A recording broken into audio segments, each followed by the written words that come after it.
Morning, my name's Amber. I'm a flower farmer florist from Blooms on the Hill in Budgeree, and it's a beautiful day. It's really unusual because we've just had Easter weekend. It's Tuesday and the weather should be horrible.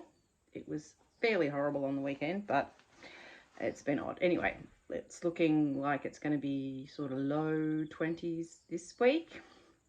My dahlias are still blooming. I was expecting them to be all pretty much gone. So I'm doing my usual start of the week run down to the post office with some bouquets.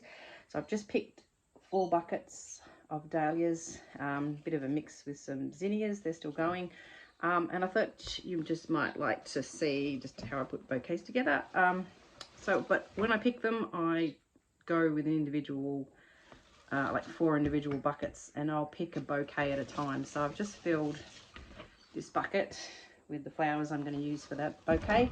I find it's a lot easier, so I don't waste any flowers. If I just go around and pick a whole lot, it just doesn't make as much sense. So the way I do it is pretty simple.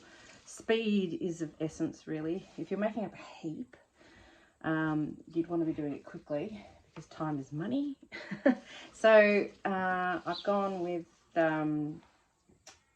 different colours with my bouquets. I've got a reddy orange one. This one's more purpley pinky. I've got a pale pink and white, and a pinky peachy yellowy kind of one down there as well. Anyway, so I just pick a centre flower and start with that. Doesn't really matter which one. I always strip the foliage, like most of it, when I cut. I always cut on an angle. I usually strip like the bottom 2/3, and I'll take those off as well. Reason for cutting on an angle with your stem is so that it doesn't sit, like the bottom of the flower won't sit in your vase or your bucket flush. So if it's on an angle, that just means that the water can actually get up into the stem. It also exposes more surface area of the base of your flower, which there's all the little drinking cells. So that's why we cut on an angle. So starting with a centre flower, really doesn't matter. And I'm going to do that whole spiral technique. I can't talk today. Can't talk anyway. So I'm right-handed. So I've got this one in my left hand, which is obviously backwards, I think, for you guys. And I'm just going to take the next flower in my right hand and lay it across on an angle. So this one's standing up straight, and that one I'm putting on at about 45-degree angle across like that. Just lay it across and then hold it in both hands. And then I'll get the next flower. So I generally, if I've got a bunch of flowers that are sort of, say, 3 of one kind, 3 of another, 3 of a different one as well, then I'll alternate generally. Doesn't really matter. This one again, lay it across, and then it's a bit fiddly to start with, but you get it in that hand, you sort of give it a bit of a twist, your whole bouquet. Okay, what can we go for next? I've got this lovely one here. Some leaves on the bottom I'm going to get off. Now I can manage to hold it and like pick leaves off as well. It's a bit tricky, so if you're not used to doing it, you might want to get all those leaves off to start with. Otherwise your hands, you just feel like you're all thumbs when you're new at it. And I've got a anemone type. This is Purex, this dahlia here. Lay that across on an angle. It's a bit hard to see. Lay it across on an angle. Give it a bit of a turn again. And just keep doing that. A bit boring watching me do it, so I'll switch off at the moment. Right, I'm coming towards the end. I've got one more flower to put in. Right, so it's fairly balanced. Then I've got uneven stems, so you can tie it off first and then cut your stems, or you can cut your stems first. Either way, I've got a bit of string, snip, and I'm just going to lay that across the top and pop a thumb on it, and then I'm going to get one end like this side, and I'm going to wrap it round and round a few times, and then I've got 2 bits here And I'm just going to tie a knot. It can get pretty fiddly. Sometimes I use my teeth. See, right now. Oh, missed it. Teeth. I can snip off the parts I've had my teeth on.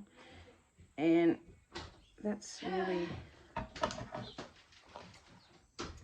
about it. My kids are letting the dog in. Did you hear the dog trot past? Anyway, so that's tied up. Now I'm just going to hold it and I'm going to trim those stems. Actually, I usually hold it up that way. And still making sure that they're cut on an angle. And that's it. Okay. So whack it in some water. Now we'll wrap it up in a minute. Just move some mess. Now I've got some paper. This is just craft paper. I'm not going to be able to show you. Got fur in my mouth from the string. I'm not going to be able to show you how I wrap it up because I can't hold the phone and wrap it, but I'll just fold it the way I fold it. So I make it so that it's like that. It's probably not even. I fold it like that. So I've just folded, there's your rectangle, and then when it's flat, I fold it up so that I've got 2 points like that. And then I'll rest the flowers so that the head, this is the most awkward thing ever, is in there while it's on the bench. This is obviously lying down on the bench, and then that will rest in, and then I'll just wrap the sides of the paper up around it. If it's a really big bunch, I'll need 2 pieces. These bits will only need 1. So I'll do that and then I'll show you. Okay, I've just wrapped that around. There's probably better ways of doing it. I've just got it scrunched here, and I'll tie a bit of string around there, and then I've got a little sticker that I stick there, and I usually put a bit of sticky tape there.